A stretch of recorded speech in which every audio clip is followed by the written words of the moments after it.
So hello again. I apologize for the technical issues. So now we are back for good. So again, the European Commission allowed us as to become members of the Digital Skills and Jobs Coalition, which is a project and an initiative that they have there that helps them mitigate the lack of talent. They cannot fill all the job positions that they wish that they have there. Okay, so they associate themselves with companies across Europe to help them find talent across the globe. And Workflow ICT, it's now helping them to find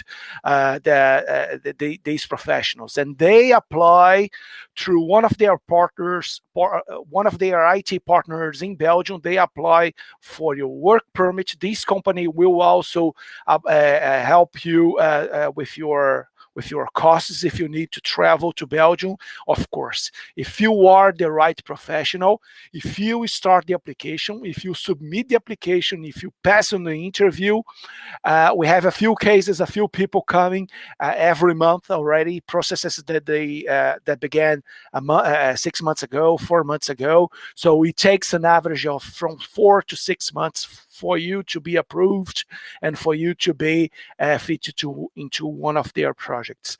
One of the things that you will realize is, one, they don't work with CVs, as we said in the beginning here, and therefore they have their own application form for you to describe your skill set, your career path, your qualifications, your trainings, your degrees, and once you have that and we apply, and you are in the game. The second point that you must learn is that once you apply for the work with the European Commission, you are not applying for a specific job position.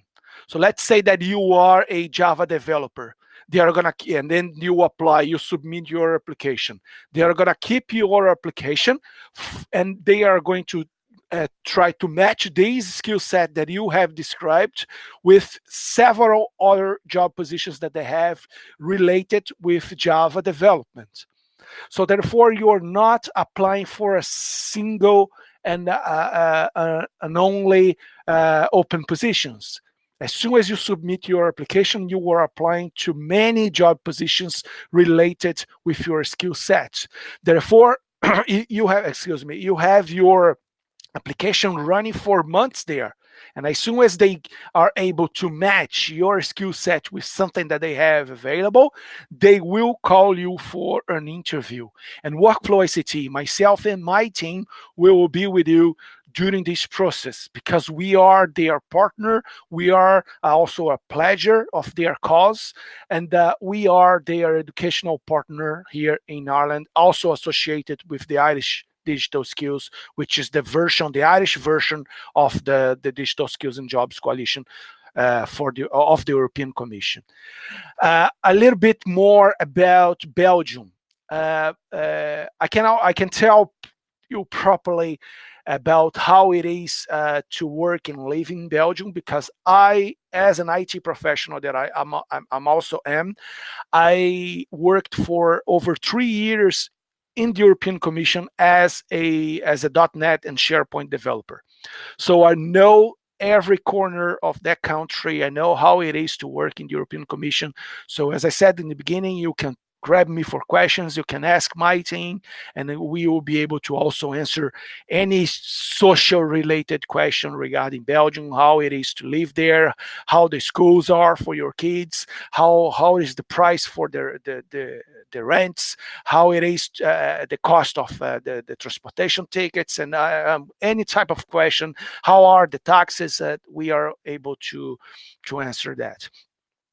A little bit more about Belgium. It's a small country. Of course, I can see people here coming from India, from other European countries, from Brazil.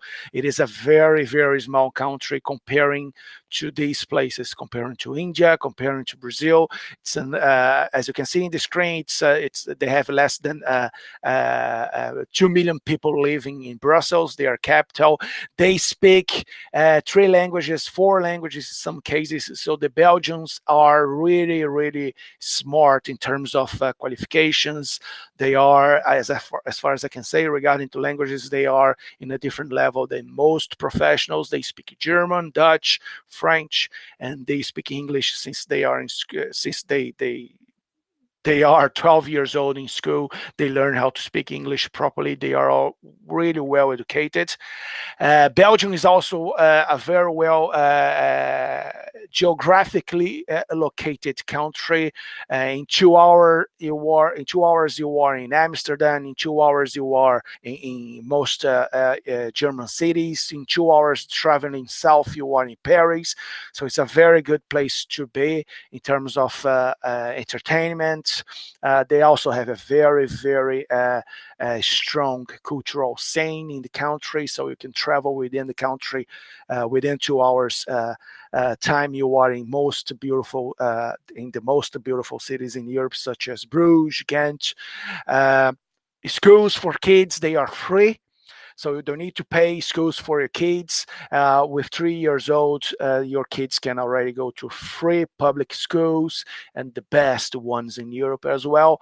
The rental prices for apartments, they start in €500 a month for a flat in Brussels. For people here in the room here living in Dublin, you make the comparison. You don't live to you won't need to live in rooms with another 10, 12 people in apartments the way they do here in Dublin, and you can only pay something about 600, 700 euro for you to have your own apartment in Brussels. Of course, they have a little bit more, the taxes are a little bit higher than the most European countries, but you have a lot of things back, as far as I can tell. Unusual transportation tickets can cost you €2. Travel between Antwerp and Brussels and vice versa, it's only something about €7, which are the two main Belgian cities. You can take another train for Amsterdam, something about 11, €12 now. You also can take a train at the Eurostar to London, and in 2-3 hours you are just there in the heart of London for something about €80. Common unusual travel tickets, flight tickets between Dublin and Brussels, or between Brussels and the most European cities, is something about 40, 50 euros. So it's really, really affordable for you to live and build a life, a professional life in the city of Brussels and most Belgian cities. If you work for the European Commission, you will probably work in Brussels in one of their 53 DGs, which are the equivalent of their ministries. So if you are working for the European Commission, you are working for the government. You are working for the European government, and therefore you will be working in one of their administration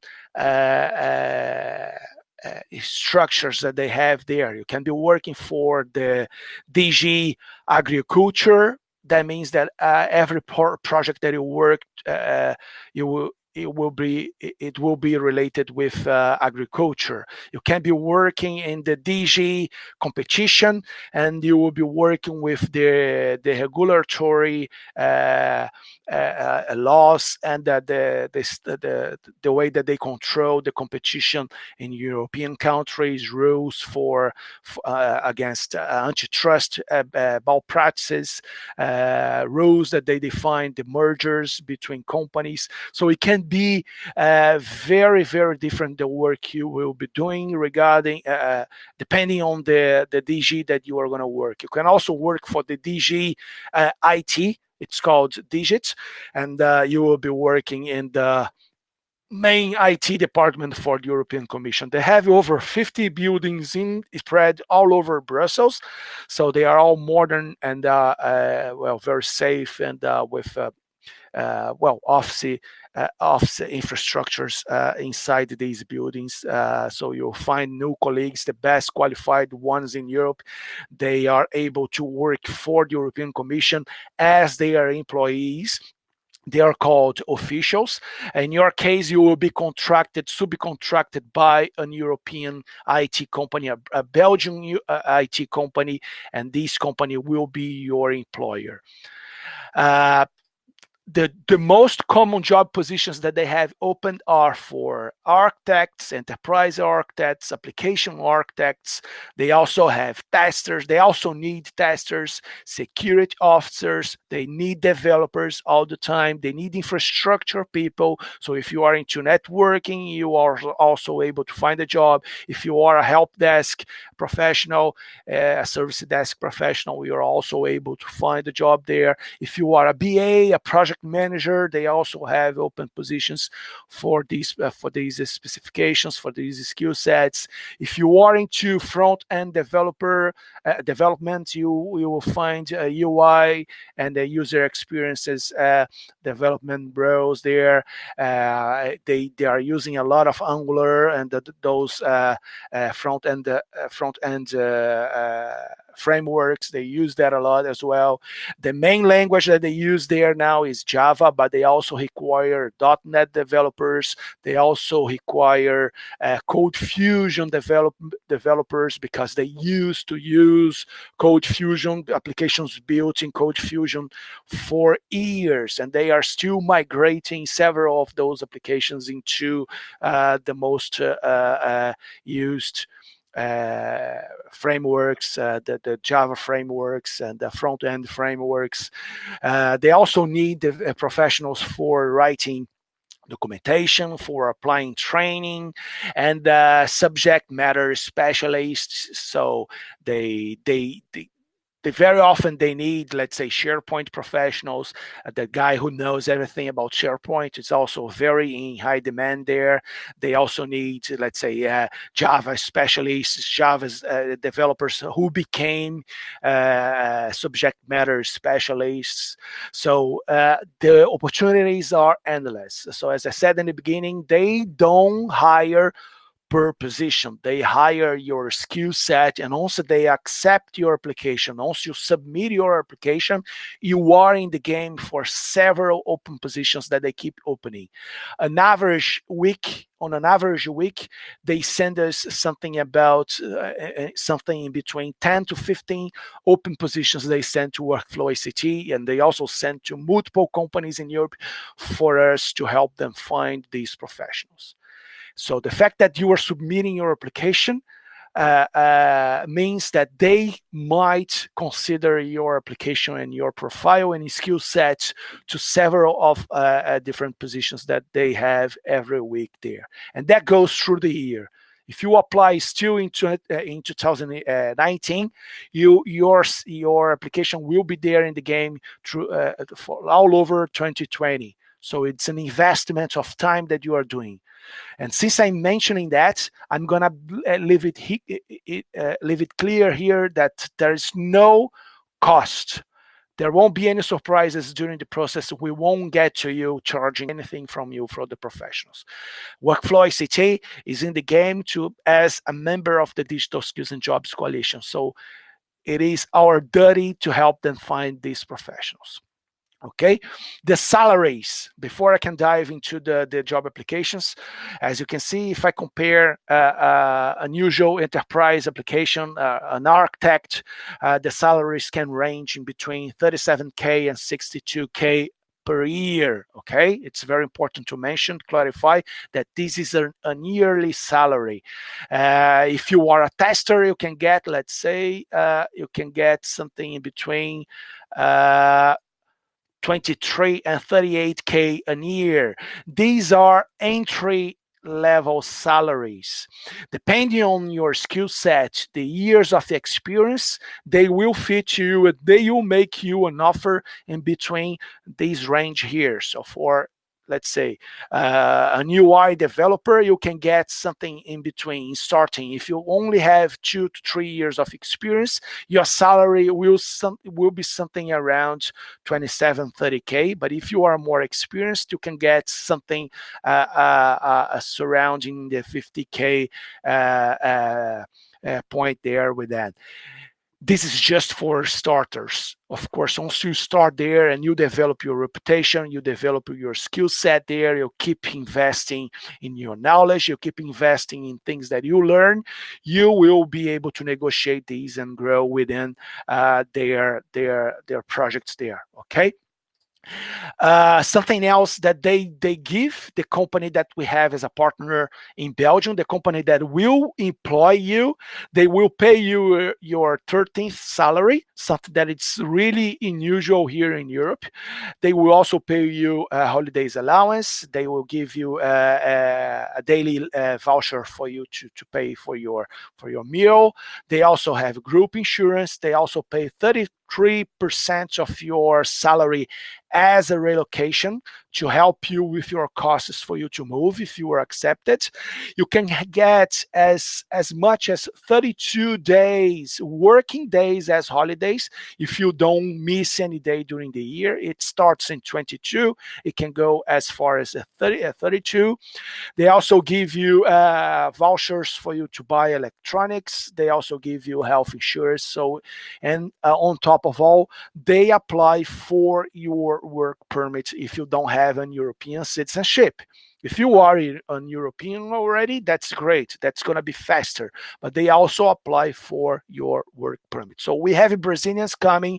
We have people from India coming. We have people from South America coming. We also have Europeans that we are able to place them into these positions. Okay, so we are halfway down now into our presentation. I'm going to switch now to the application so that we can see the application.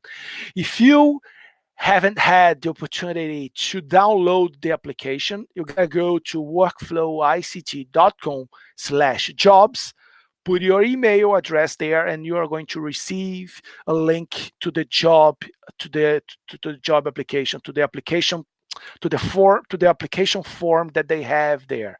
The application form, as soon as you download that, you'll see that the application form looks like, let me share my screen here.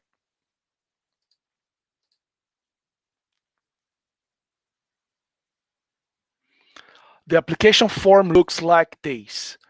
It is a very complex application form. Again, I like mentioning that you are going to have our support for filling up that. So don't give up, because you won't be able to use your CV, as I said, and but you are going to have to use your CV to transcribe the information you have in your CV to this format. I'm going to skip this first main page here in the beginning so that we can jump into the part that it's more complex here. Okay, first, as you can see, you have the CV summary. That means that this is something equivalent to your cover letter. So you're going to have to write then in just one page here, you're going to have to describe then why you do believe that you are the right professional for the European Commission. So try to tell them here about your story. Try to tell them here why you chose to become the developer, the tester, the business analyst. Try to describe these in your own words, in English, of course, and try to convince them why you are the right professional for the European Commission.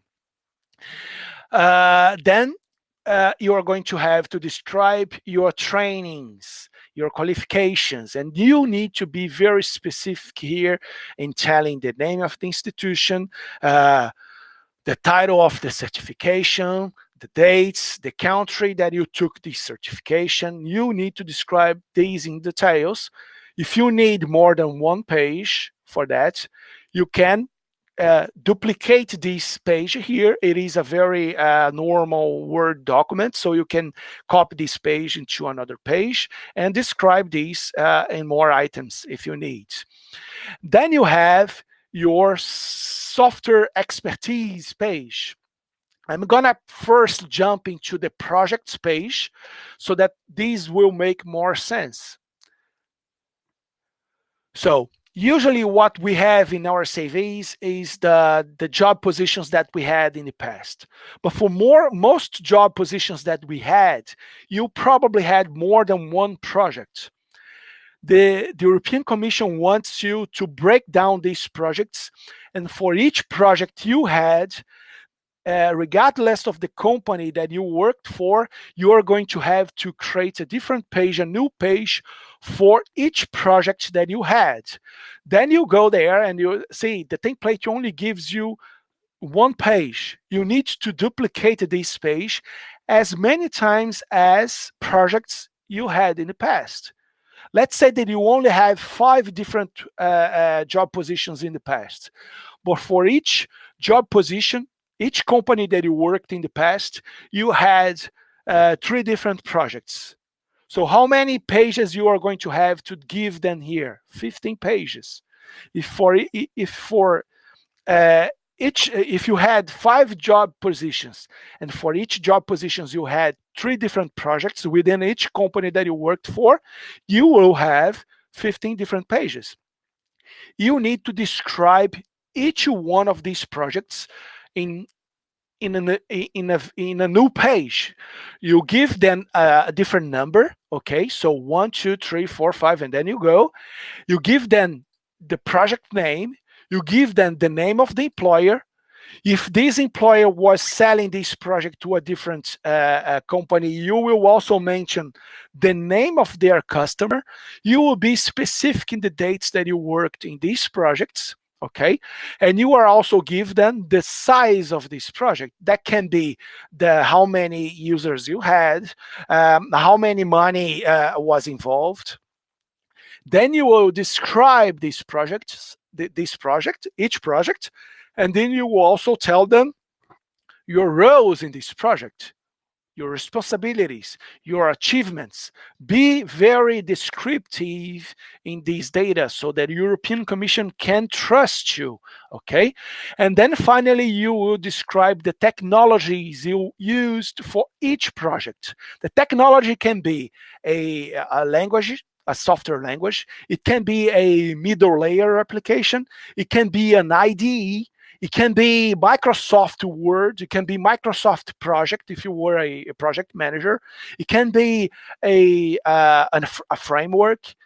It can be a Windows server. It can be the version of your PHP.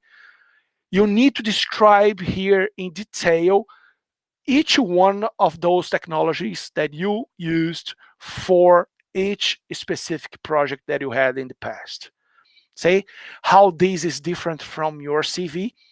And for every project that you described the date, because you include here in months, how many months you were involved in that specific project.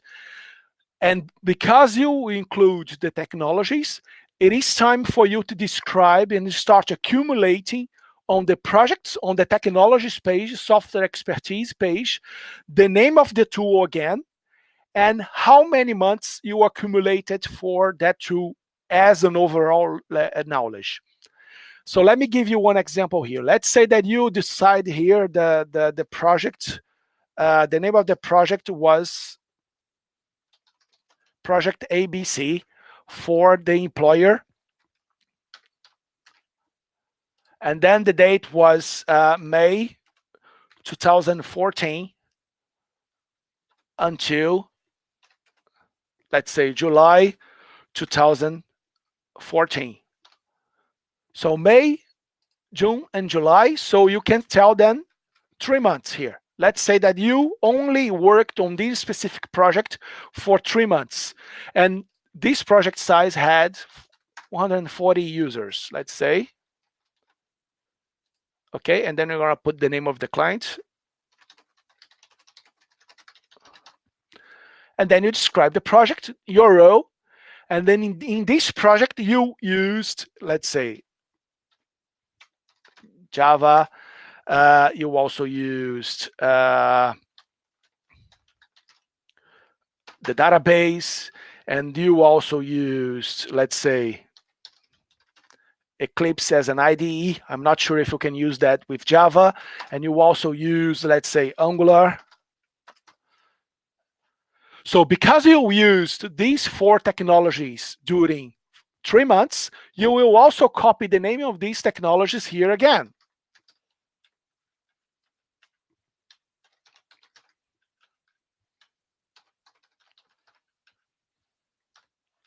What else did I put there?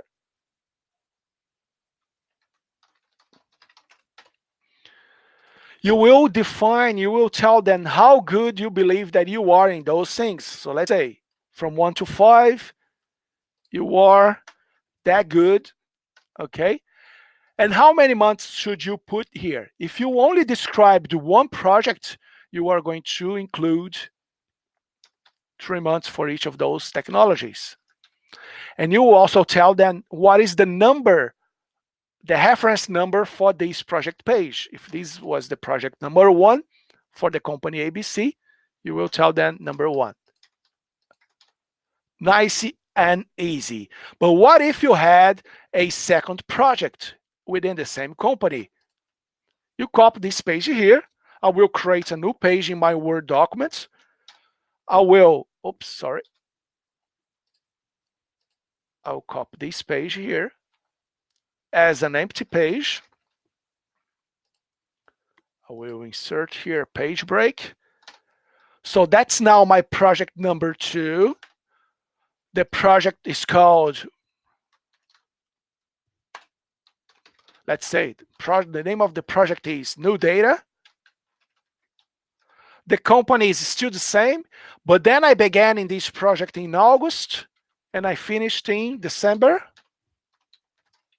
Okay, so I have here August, September, October, November, and December, another 5 months. And the name of the clients, and let's say that that was a smaller project. You describe the project, that's a second page. But let's say that in this project, I only used Angular. So if I have here another 5 months only with Angular, I will have to go back to my software expertise page and accumulate these on my Angular 7 column here, and I will make a reference to my second project page. See, that's easy, guys. Of course, if you have a long career, you are going to have 20 pages here added, and every page will need to be specific, and you will need to specify the technologies you used, the project roles you had. You will need to talk more about the project here to convince them that you are the right professional. But the page that they will look and they will verify if you are included in reference page here, and they want to know your experience and your expertise for each of those technologies. So this page here is kind of a summary page that needs to match all the project pages that you included in your CV, okay? In your application, sorry. And finally, the first main page here, you will tell them your name, you tell them your date of birth, your nationality, put your nationality here. They want to apply for your work permit, the gender. You will also mark here what are the roles that you believe that you are a good fit. So if you consider that you can become an application developer, or if you are already an application developer, you mark this here. But if you also consider that you can work as a project manager, you also mark this option here. So they know that you are a person that can be used for multiple skill sets and job positions. If you ever worked at the European Commission before, you will also use this box here. I don't believe that this is the case here in this room. You will also tell them how far you went with your studies, if you have master or bachelor's. So you will include this here, the year that you finished, the year and the dates. See, they give you the format that they are expecting to receive these. Finally, your level of your level of skills with the languages. So you include the level that you have with your English. If you speak another language, you're gonna to include this here. And this is another very important field here. That most people they don't calculate this correctly. So you must include the year, the date that you started as an IT professional, and in months how many years and months you have in your career. This number must match the accumulation, the total of months that you include in your projects. So don't tell them that you have 15 years career and don't describe this properly. They won't accept